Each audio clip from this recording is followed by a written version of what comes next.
which drew my attention.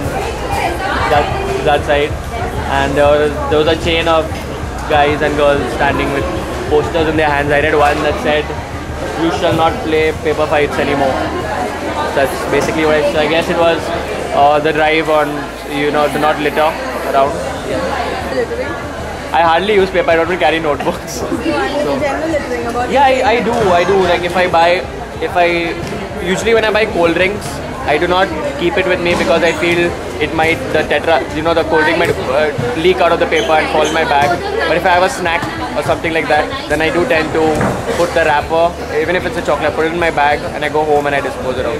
I think when the whistle blew off and everyone froze, I think it gave the dramatic effect, and I think the message was loud and clear that save the city and stop littering completely, because it's a really trashy habit and it needs to stop.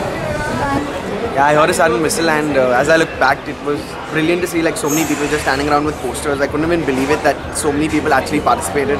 And when I looked around, all I could read was, "I avoided the sin, I skipped the sin," and it gave me an idea, and I knew that from that point onwards I didn't want to litter anymore. It was not like I littered a lot, but still even the small things matter. So the message was clear. Everyone was reading the message and understanding what had to be done. So avoid sinning and littering. That's the whole message, and I hope you do it.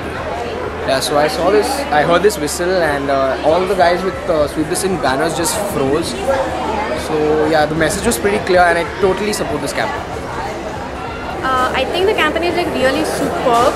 As college students taking initiative about the litter thing, I think it's really going to work. And I believe I've started thinking it and taking it, because an example, in the train when I eat something, I always now keep a litter in my bag and go home and put it in a dustbin. Way to go, guys.